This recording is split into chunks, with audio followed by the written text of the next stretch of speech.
By popular demand, in today's video, I'm covering how I read so many books in such a small space of time and how to become an avid reader when you have a busy schedule. So stay tuned, guys. Hi guys, it's Antoinette and welcome back to my channel. If you're new here, welcome. And if you like the content, then feel free to subscribe. So I think the habit of reading is something that I've developed quite early on because my parents kind of made sure that we read a lot of books. I mean, a lot of books. And at the time, it wasn't something that I really wanted to do because ain't nobody like being told what to do, but I still did it anyway because I suppose I could sense how important it was for them that I read. I can't be any more grateful because it's indirectly developed a habit and a liking for reading books in me. So regardless of how busy I am, I still manage to kind of fit it in, and I can see the benefits of learning through reading. It's just something that I enjoy so much, and that's why I think I actively pursue it, because so many people are like, you're always reading, you're always talking about books, blah blah blah blah blah, books, and it's because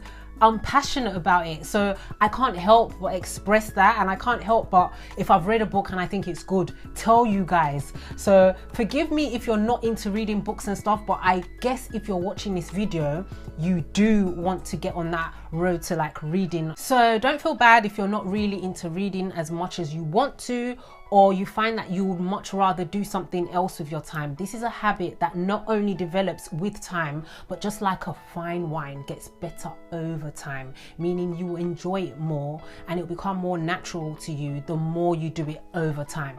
So rather than scrolling on the gram for like 30 minutes before you get into bed, I would much rather get a couple more chapters in the book that I'm reading, and it's something that's come over time. It's not something that happens overnight. And like most things in life, it's going to take you one step at a time. So pace yourself and don't be too hard on yourself, especially if you can't see progress as fast as you desire. Okay, so here are some of the things that have helped me become a better reader, and I know can help you too. First things first, read books that you enjoy. I think the first step is that at the start, and I'm placing emphasis with the beginning at the start, because the beginning of anything new that you embark upon, like a project, be it a new journey, whatever it is, it kind of sets the tone for how you're carrying on, or how you will carry on. What you do at the beginning sets the tone for the rest of that journey. And I've learned that it's always best to start off with anything on a positive note. This kind of just gives you an added advantage, puts you in the right headspace that you need to be, and it helps you tackle what lies ahead. So relating to what we're talking about, reading, start off by reading what you're interested in. There's no point in forcing yourself to read a genre that you have no interest in, because you won't really engage with that book, and the likelihood is you won't finish that book, you'll abandon it, and the book will end up catching dust on your shelf. The problem with this is if you consistently do this over and over and over and over again, is you're subconsciously developing a habit of not completing things. And when things get difficult or things don't go to plan, then you quit and abandon ship. So do yourself a favor and start off with initially reading what excites you. This will set the pace for your other reading to come, should you choose to carry on. And you will eventually be able to tackle the not so interesting but necessary reads later on. Having said that, if you pick up a book and you're really not enjoying it like at all, and the reader hasn't really captivated your attention in the first couple of chapters, and I say that because a lot of books, they kind of tend to start off really slow at the beginning, but they pick up pace as you go along, so you might miss out on some really good points and nuggets if you just hung in there. So if you feel that this book, you know what, it's just not going anywhere, it's not working for you, it's really not for you, it's a bit of a drag, then feel free to ditch it and move on. There's no point in dulling yourself out, because you will not finish that book.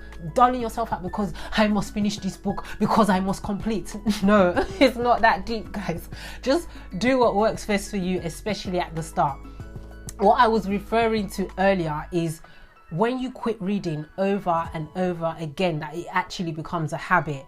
You're not going to develop a bad habit from like one-offs or changing your direction quickly. So look at it, weigh things up. What ultimately works best for you is what you need to stick to. My second point is that you need to schedule your reading time. Habits work best with routine. If you don't have the discipline to just sit down and read a book, then you need to consider putting it in your daily or weekly schedule, however it's going to work for you, and following through on that schedule. For instance, you could put down in your calendar that I'm going to read a book 30 minutes every night before I get into bed, I'm going to read a book. So if you stick to that schedule, then you would probably have made more progress than if you hadn't set up a schedule in the first place. So if you want to read more, if you want to become a better reader, you're going to have to be intentional about it. Like every other thing in life, you need to be purposeful and make it a priority by putting it down on your schedule for the day. My next point is to pace yourself. Don't compare your reading pattern to other people. So even though it's my aim to get through one book every month, this doesn't always happen. Sometimes I go a whole 3 months on just one book, and other times I can devour through 2 or 3 books in a month. So it's all relative to what's happening in my life at the time, what's going on with my schedule. Likewise, some people, they can read through chapters in a book like that, and you're just like, how? Tell me, teach me. But it might take you a lot longer. Don't compare yourself to other people. Do what works for you. I must have said this like 3 times, but it's true. We all live different lives. We all have different schedules. So that's why it's best not to compare yourself or put yourself under undue pressure just to keep up kind of thing. This is a journey. So take your time, pace yourself. However, I always have to point out, there's always that however, or there's always a but. If you want to develop the habit of reading, which is what I'm talking about in this video really, then it is advisable to set yourself a realistic goal or target that you can easily stick to, that can easily work with your schedule, so that you develop the habit of consistently reading. So even though I'm telling you to pace yourself, you still need to bear in mind that if you're going to develop a habit, you actually have to work at it. You actually have to work it out. You actually have to practice it. Yeah, it's like exercise. You can't just start off like, yeah, I go to the gym today and I'm not going to visit the gym for another 2-3 weeks. You need to be consistent with it. And another point to mention is looking at your schedule, and this is why you need to plan ahead. If you know for the next 2 or 3 months you've got exams coming, be realistic. Your exams and the reading for your exams is going to take priority over casual or leisurely reading, should I say. So it's advisable not to start scheduling heavily your casual or leisurely reading, or not even scheduling it at all for that period of time where you have exams, where naturally your studies will take precedent over everything else, over your additional reading. So just plan ahead, be real with yourself, start at the best time for you, the best timing that you can set aside. But having said that, don't let your busy schedule or your timetable make you move it, put it off, because that just leads to you procrastinating and then you won't do it. The next point is listen to books. If you really don't have time to sit down and read an actual hard copy book, then there's so many Audible books available. I still prefer hard copies, but on a number of occasions, I've just had to listen to a book because of time constraints. Just like I'm listening to a podcast, I'll pop it on and get going. So if this works for you, if you can't, or you just don't have the time to sit down and read a book, then you might want to consider listening to a book and make the most of every opportunity. So if with what you do, you find yourself having to wait around a lot, like in waiting rooms and stuff like that, or if you travel a lot, or you're always on the train, planes, these could be really good opportunities and slip-in times for you to get some reading in.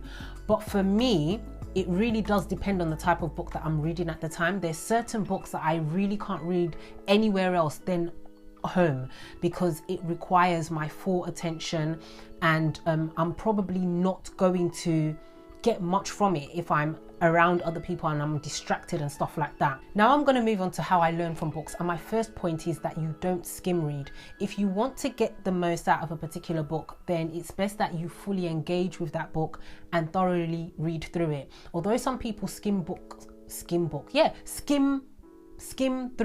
read through books a lot of the time, I don't like to do this because many times you can miss up on really good points because you've just skim read it. So, and yeah, I don't want to miss something that could be a life-changing point, you know, something pivotal, because I'm just skim reading the book just to get a general idea of it. So if it's an important book to me and I think, okay, I'm going to get quite a lot from this book, it's best not to skim through it. Skim reading.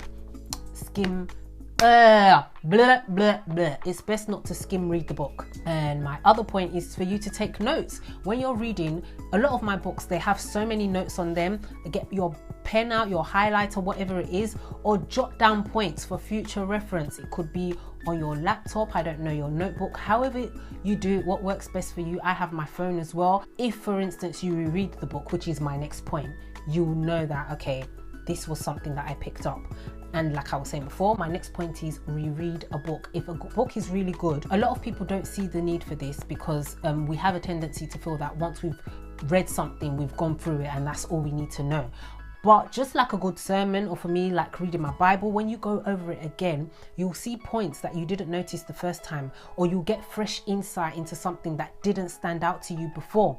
And that's why if a book is really good, best believe I'm going to read it again. It might not be straight away, but it's something that I'll try to make happen, because I will get more points, or whatever I learned before, we will kind of like be cemented in. So it's something like, if you want to learn from a book, try where you can to reread that book again. My next point is join a book club. I used to be in one of this, but this was years ago. I'm talking almost 15 years. And if I'm going to be honest, I don't know of any book clubs that I can physically attend that's in my sphere right now. And if I did, I probably wouldn't even have time to go to it anyway. But if this is something that you think can work for you, then try and give it a go if you find one around you, or better still, you could end up creating one or setting up a book club yourself. Most book clubs that I know of now, today, they're online or they're digital. And I'm not really sure how good this works with like accountability and all of that, but I haven't tried it, so I'm not gonna cut something that I haven't tried. But if you can't do a physical book club, you might want to engage with one online. There's so many online. So yeah, something that you might want to look into. Another point is simultaneously read. Now, if you're anything like me, you can simultaneously read a number of different books at the same time. And I know that this doesn't work for everyone, but if this is something that you can do, then read on, boo, read on. I mean, there's no hard or fast rules to this. It's just about doing what you can do and what works best for you to hopefully develop a good habit and hopefully make you a better reader. So guys, that's it from me. I hope you got something from this. Let me know in the comments below if you're going to try and implement at least one of the tips that I've mentioned, or if you have any other suggestions that other people can learn from, please leave them below. And I always try to keep in my mind that what I'm sowing now will manifest in my future. I may not readily see the benefits of reading now. Well, I do, but you may be thinking that you may not readily see the benefits now, but it will eventually show up. And the more you read, the more knowledge you acquire, which will inevitably allow you to live a more confident life. So as usual, guys, remember that it's one step at a time to becoming confident. Bye for now.